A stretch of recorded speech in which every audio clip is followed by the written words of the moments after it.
Baruch Hashem, we are already in the 9th day, and we're doing pretty good. I'm impressed and proud of all the ones who are participating. And we still have a long way to go. Now we're just warming up the engine. As I mentioned in a class a few days ago, that the 40 days, first of all, we're just calling it the 40 days because we're taking the 40 days that the spies were on the journey, and we want to, in a parallel way, whatever they blemished in 40 days, we were trying to fix in 40 days. But I mentioned that numerous times, that it doesn't mean that after 40 days you're going back to your normal behavior. If you are going back to your normal behavior, then you kind of missed the point. It doesn't mean that you lost anything. Your action, your effort, everything that you do is not going to go for nothing. But the whole point is to climb to a higher altitude through these 40 days and then to stay in that altitude. So I have explained that the 40 days, we're going to break them into 4 segments, 4 quarters, corresponding to the 4 letters of the name of Hashem, Yud Kei Vav Kei, corresponding to the 4 elements, fire, water, air, and earth, corresponding to many other parts that we are going to learn and to understand. But nevertheless, the 4 quarters, each part has a certain thing that we need to focus on. Then the four quarters also correspond to 4 spiritual worlds. From the bottom to above, the world of Asiyah, the world of doing, the world of action, the world of Yetzirah, the world of formation, the world of Bria, the world of creation, and the last and highest of all 4, the world of Atzilut, the world of emanation, which we are going to climb every quarter. I'm calling it a quarter every 10 days. So we're still in the world of Asiyah.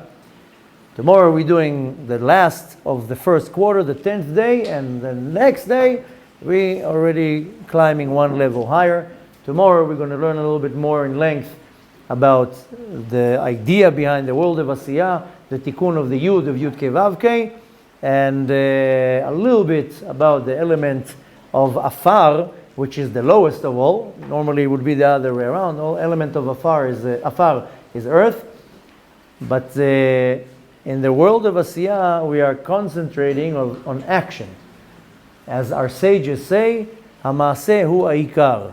And if you really want to go to the nitty-gritty how it says Lo hamidrash hu ha'ikar, ela hamaaseh. Not the learning is the main part, is the action. That's how it really says in the Mishnah. But really, practically, what we need to take from that, learning is great, and or to say in theory everything is great, but if you do not apply what you do, then why are you really learning? Many people learn Torah 6, 7, 8, 9, 10 hours a day.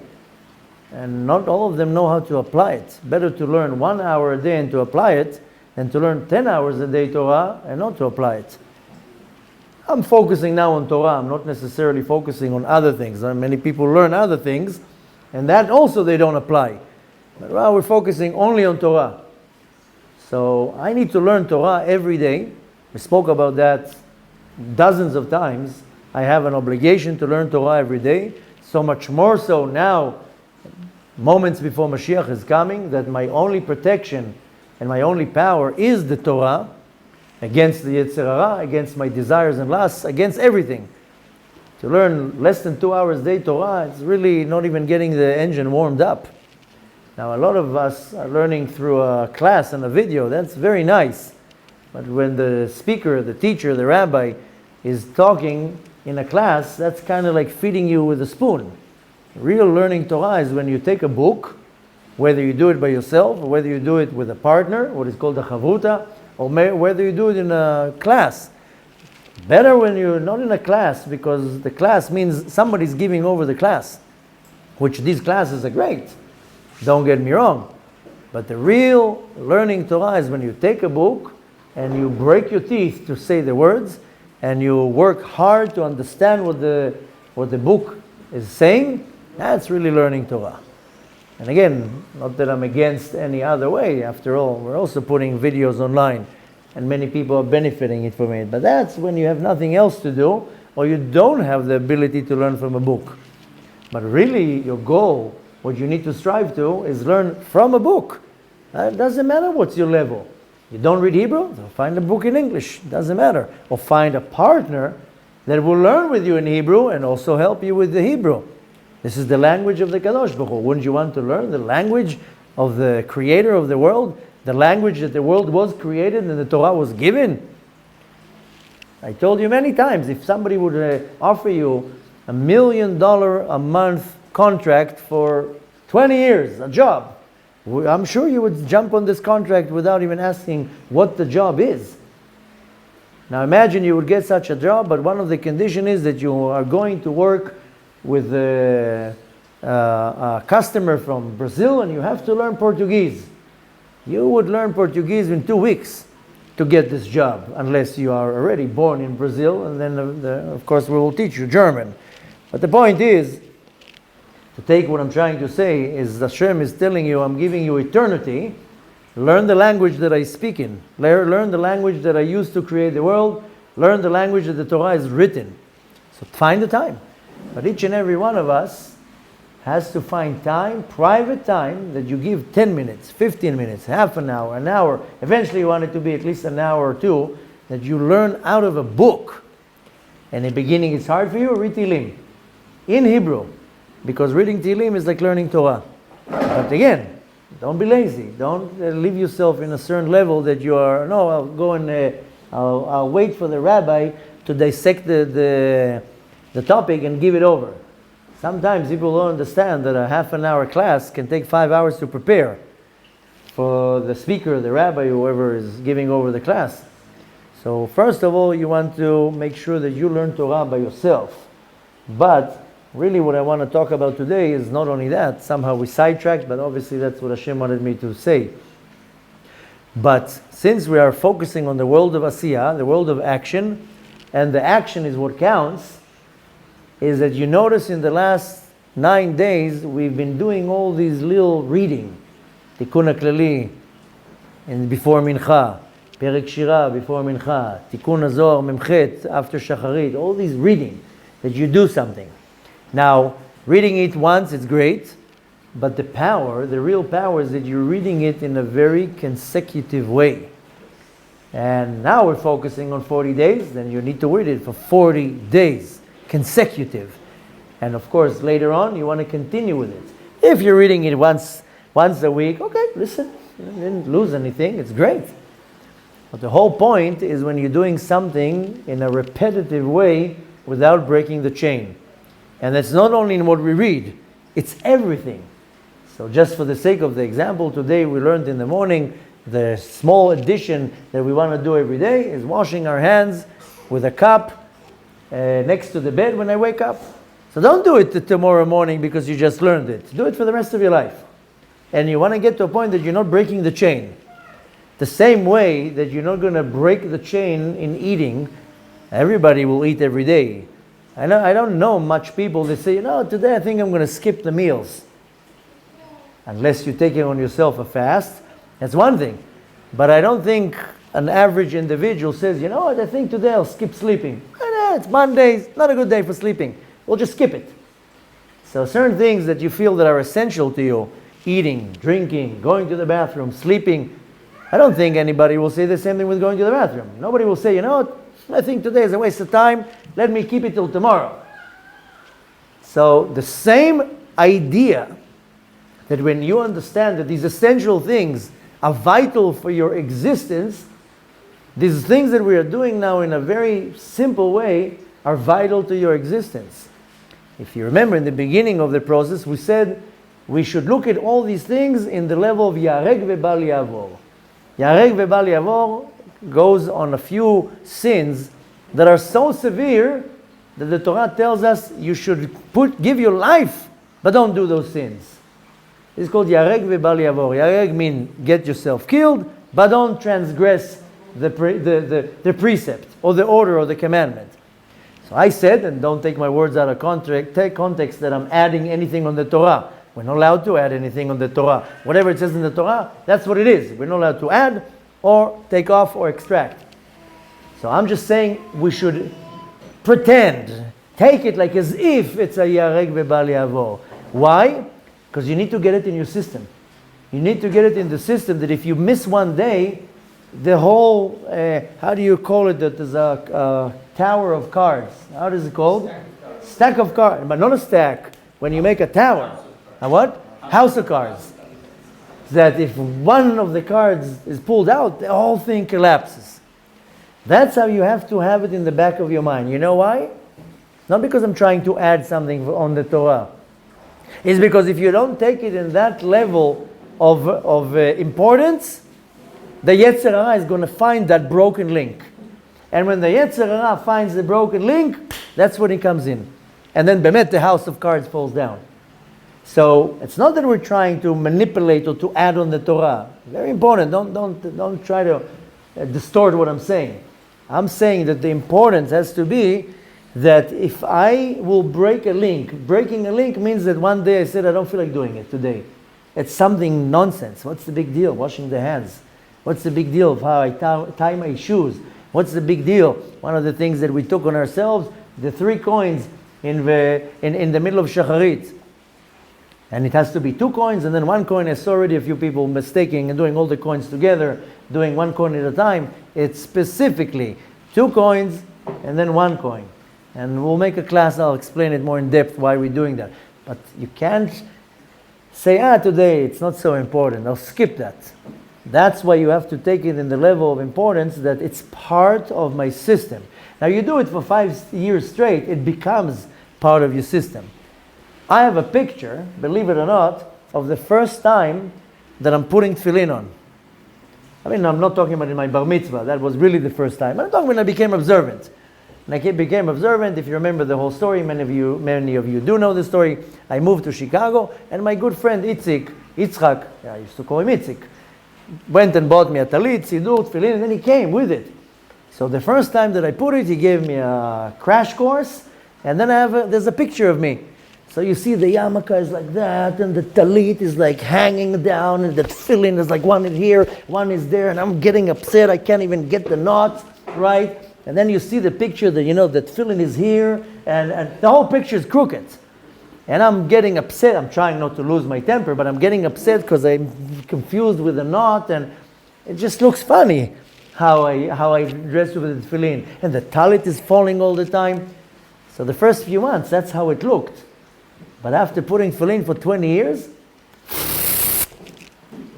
13 seconds, and you have it.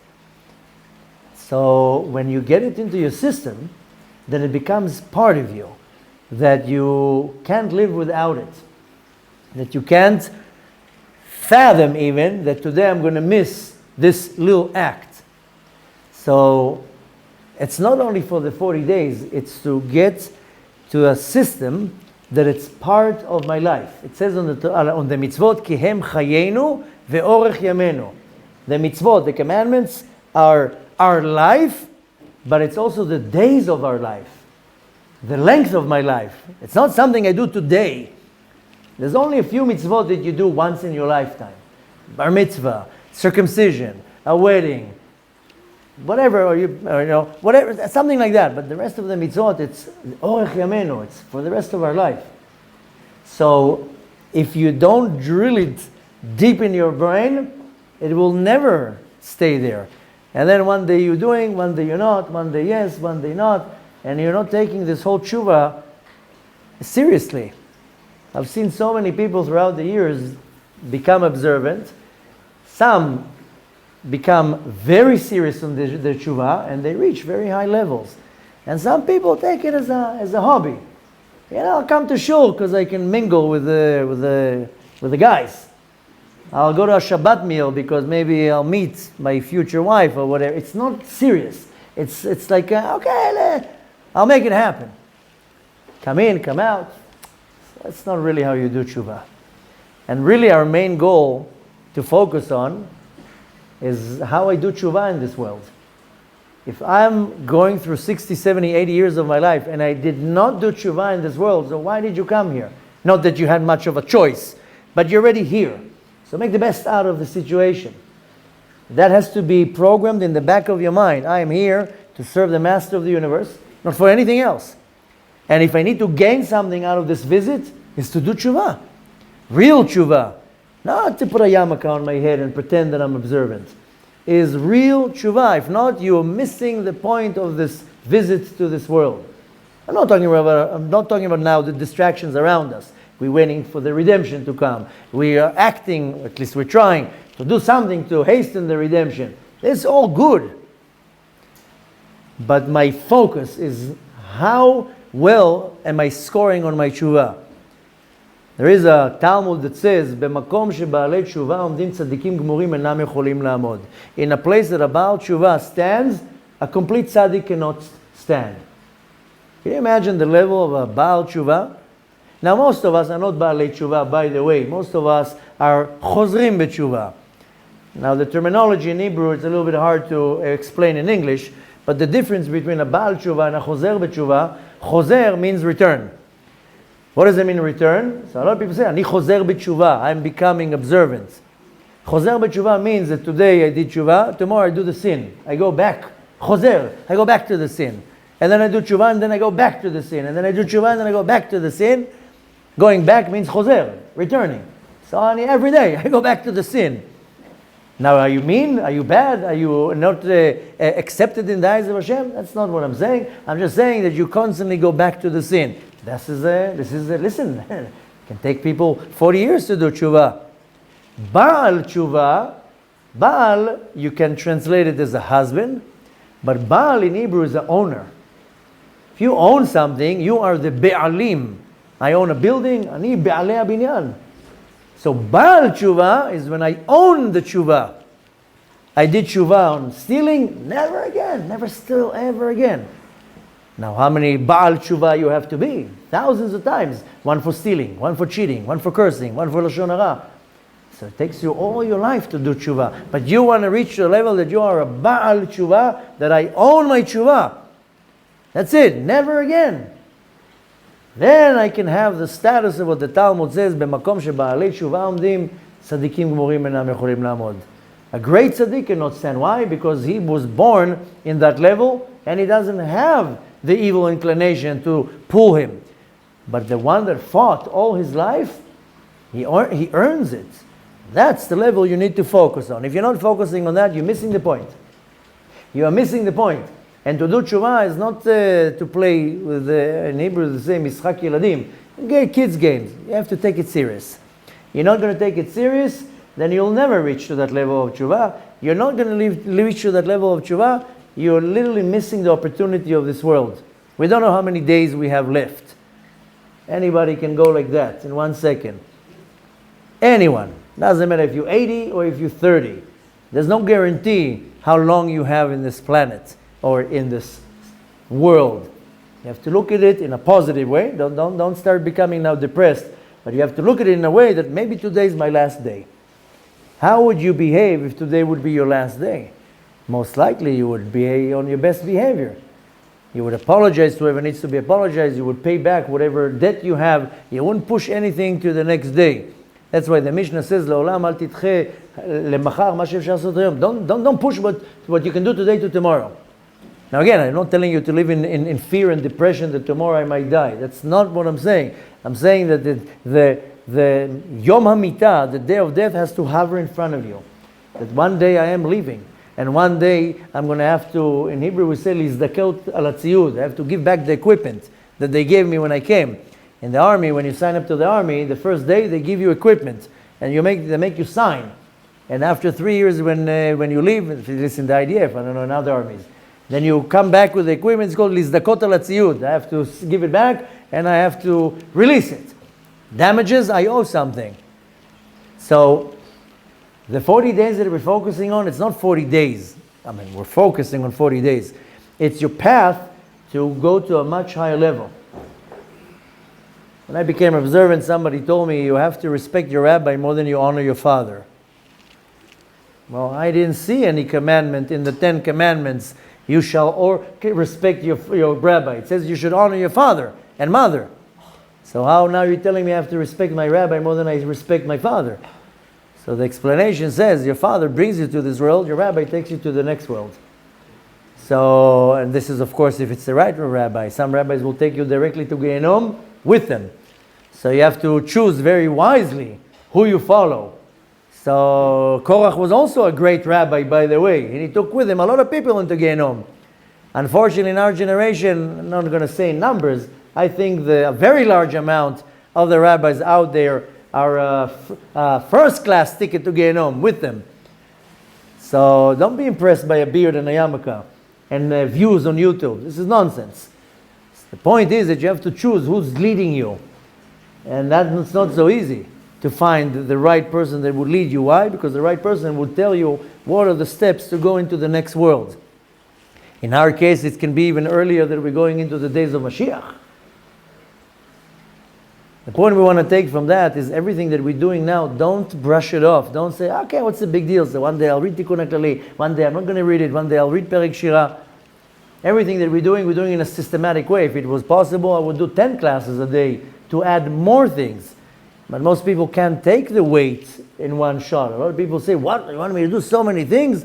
So we'll focus on baby steps. But when I became observant, Kadosh Baruch Hu manipulated the situation that for the first 2.5 years, he gave me take it easy. So for 2.5 years, not that I was sleeping, but I was taking it easy. But then when Hashem decided it's time for me to do tshuva, then he had a sword on my neck here to make me realize that if I don't get my act together, the sword is going to do its job. And then when I saw the severity, the danger, the intensity, the urgency, I was from morning to night loading Torah on my back. I was like, just give me whatever I need to do. Because I know that if it's not this, then I'm going to be in big trouble. So don't do it with pressure. Do it with love. Do it with understanding. Kadosh Baruch Hu is so kind, so nice. He could have already dropped a nuclear bomb on us many years ago. Or some asteroid. And look, he's coming and telling us every day quietly, do tshuva. Come back home. I will give you the opportunity. Do tshuva. Repent. Because it's coming.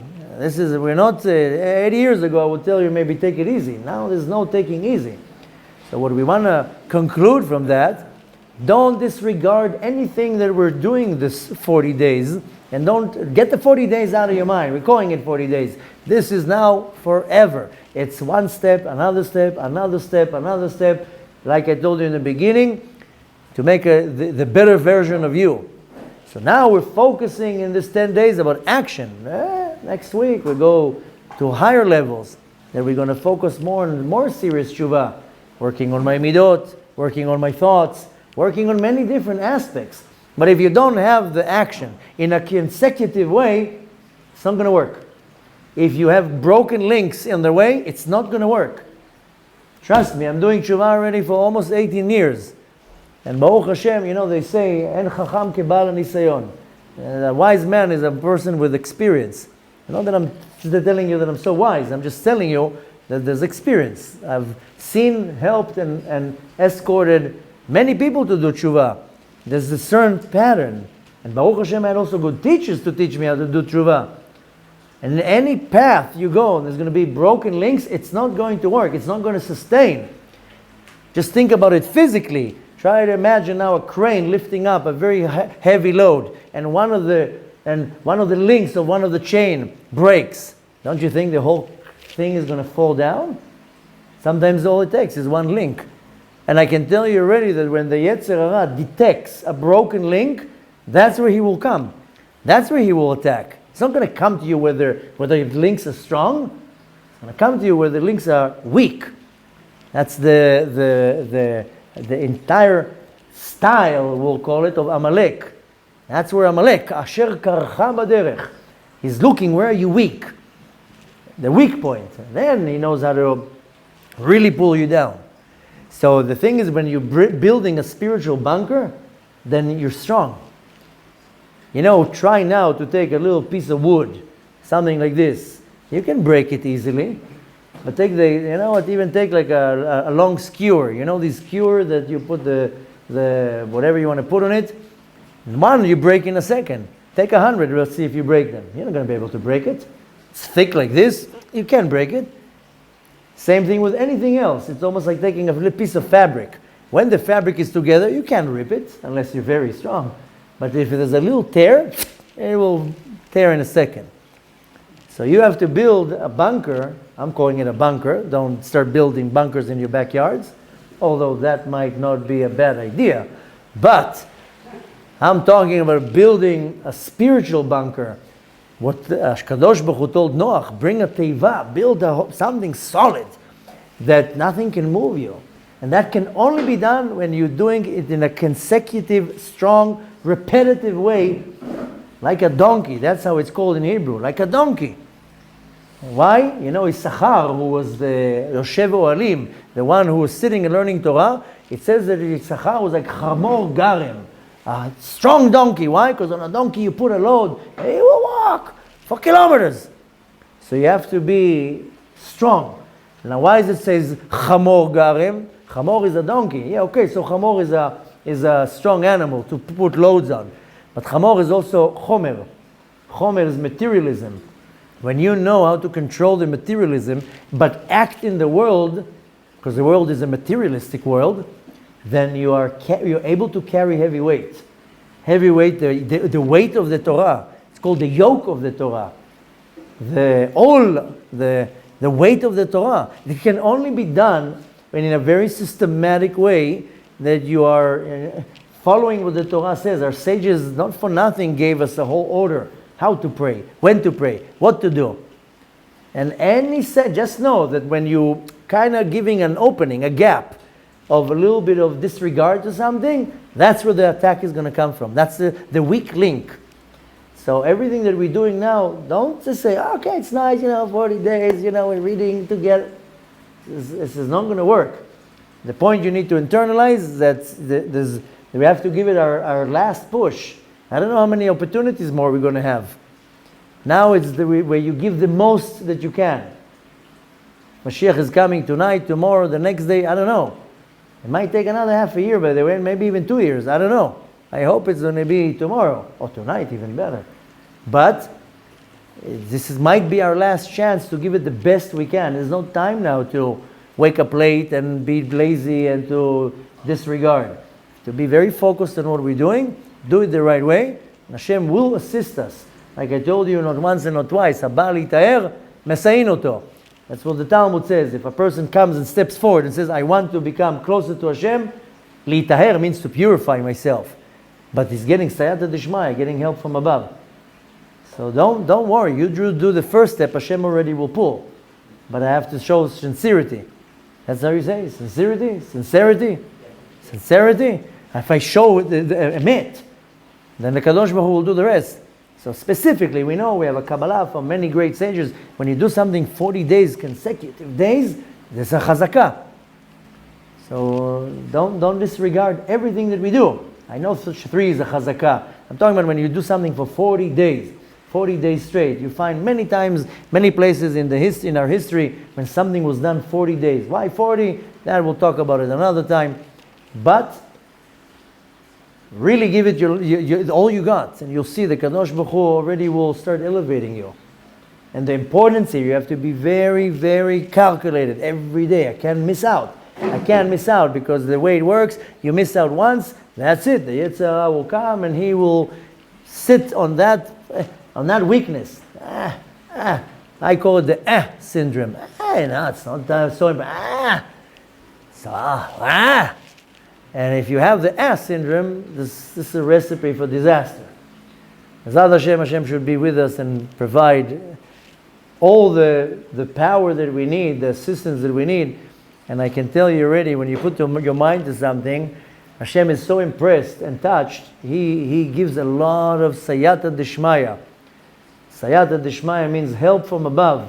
That you suddenly do things, you're like light like an eagle. And you don't understand, how am I doing that? Because Hashem is so impressed by your will and your desire, He says, I'll already elevate you up. Zad Hashem, we should merit Bemet to reach to a level that we own our tshuva and we have a place in the world to come, and more important, that we are going to be from the ones who can stand in the front row when finally Hashem comes into this world with all of His glory to stand first in line to see that. Why? Because you had some big action to do here. This is a big thing. Not that we're looking for respect and honor, but not to sound, I don't even know how to say that. I want to be in the first row when I see this whole thing happening.